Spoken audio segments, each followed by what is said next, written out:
Chris Broad, a man of many descriptions, snarky, affable and innovative. Chris started his channel back in August of 2012 with a video titled My Japanese Apartment and Arriving in Japan. What began as a simple upload filmed in his room quickly turned into something far bigger than anybody could ever expected. That first video started a journey that will put Chris on the trajectory to become Japan's biggest foreign content creator. Not by selling fantasy, but by showing reality through awkward beginnings, dry British humour and honest storytelling. Chris introduced people from outside of Japan to a completely new side of the country, one we rarely see beyond anime, video games and cherry blossom postcards. Instead of Tokyo and idealized stereotype, Chris showed us cramped apartments, rural towns and confusing social rules, and everyday life as a foreigner trying to figure it all out. Like many others, he began his journey as an English teacher through the JET program, and that period of his life always stood out as a key part of his career. His time as a teacher offered a genuine interest and insight for those curious about that side of Japan, or for those looking at teaching as a possible route into living in the country. Through brutal honesty, Chris openly discussed both the ups and downs of the job, from rewarding moments with students, the frustrations that came with navigating cultural boundaries, and communication challenges between him, his students and other staff members. He often shared how isolated it could feel and how those challenges ultimately pushed him into learning Japanese on his own. The way he documented that process with tips he shared became valuable insights for anybody looking to follow the same path or pursue the same dream. That period of his life grounded his content in real life experiences rather than surface level observations, and became the foundation for how he would go on to document Japan as his platform continued to grow. What truly separated Chris from other Japan focused creators wasn't just what he showed, it was the way he showed it. As his channel grew, so did his responsibility, his curiosity and his approach to documenting. By showing the country in a way that wasn't overshadowed by technology, anime fantasy or wacky stereotypes, Chris offered something far more meaningful, a look into Japan's deep-rooted culture,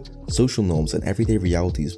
For people like me, this was a turning point. Chris took Japan from its almost mythical, almost magical place shaped by anime and pop culture and reshaped it with something far more real. And it wasn't just me, thousands of viewers experienced the same shift in perspective. Chris didn't just simply document his life or surface level culture, he took a genuine interest in the country in a way that many JET applicants and short-term residents never do. That genuine curiosity combined with his eye for directing and storytelling created a tone and atmosphere on YouTube that had never been felt before, and honestly hasn't been rivaled since. He takes his time to understand cultural practices across different regions, speaks directly with locals and isn't afraid to address issues and challenges they face. Whether that's rural decline, work culture, isolation or social pressures, Japan isn't presented as perfect, but it's always treated with much respect. Because of this, Chris is a highly respected and widely praised figure within Japan-focused content. His work feels genuine and never comes across as somebody trying to profit off the country or its people. And I think that sincerity is what draws people to him.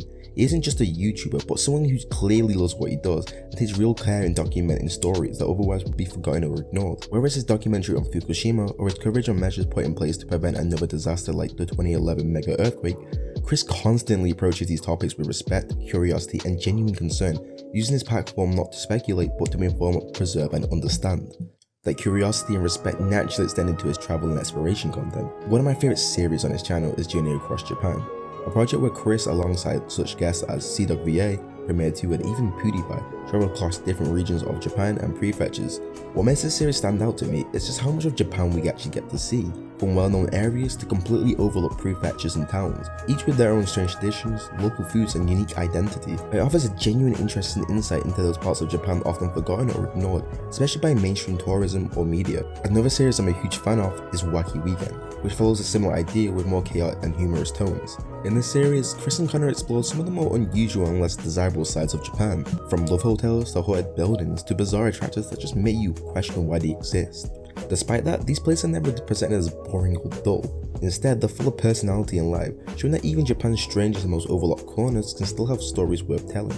What makes these series so compelling is that they're not just for entertainment, they educate and preserve forgotten cultural details. Which leads me into Chris's biggest contribution, pushing viewers outside of Tokyo, Kyoto and Osaka to explore the Japan that we rarely see on our screens or in anime or manga. As somebody who recently travelled to Japan for the first time, I can firsthand say how impactful this is. While Tokyo was exciting, it was definitely underwhelming. It was more of the rural parts of Saitama that truly stunned me. Small towns, quiet streets and local traditions. It was a side of Japan that often feels unnoticed and had me completely at a loss for words. Even if it wasn't the areas that Chris exactly highlighted, it made me realise that there's so much more of this country that's waiting to be discovered, and it's something that I plan to do more in the future. His content has made me fall in love with parts of Japan that I might have never seen otherwise. Many creators now follow a similar style, blending honesty, curiosity, and high production values to show Japan authentically. I believe Chris serves as a blueprint of how foreigners should approach content creation in another country, not just representing themselves, but representing a foreign perspective in a positive, respectful light. He genuinely highlights Japan's beauty, culture, and people, inspiring viewers like me to take a deeper interest in this small island nation on the other side of the world.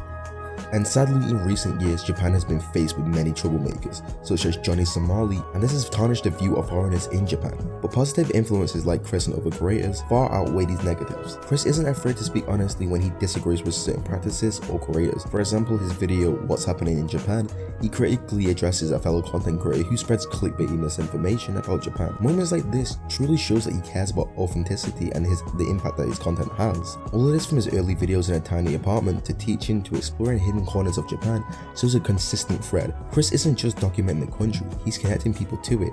He takes viewers beyond the surface, encouraging curiosity, respect, and genuine engagement with the culture. Whether it's a rural town, a local festival, or even discussions about challenges Japan faces, his content reminds us that there's always more to see and learn. Chris hasn't just documented his life in Japan or things he finds interesting, he's created a portfolio of reasons to experience the country for yourself. From highlighting its charms to showing its struggles, he appeals to both the people who already are fascinated by Japan and those who might have never even considered visiting the country. His hard work hasn't gone unnoticed though. In 2024, Chris was invited to Buckingham Palace to celebrate UK-Japan relations alongside the King of England and the Emperor of Japan, which is an insane accomplishment. His book Abroad in Japan became Sunday Times bestseller, and he's even collaborated with legendary people like Ken Watanabe. Achievements like this speak about his global impact he's had. Chris's influence on how the world sees Japan is honestly unmatched. I'd credit a lot of love and fascination for Japan today to his incredible work, which blends honesty, humor, and respect in a way that few creators could. This video was just a small way to highlight the accomplishments that Chris has achieved, and to inform those who are not aware of Chris on his amazing work. If you haven't already, please check out Chris's channel, which will be linked in the description below, and even possibly pick up his book. It's genuinely an amazing read. But that's all I have to say in today's video. I'll be back with another video sometime later next month. Until next time, it's been your boy Remy. Peace out.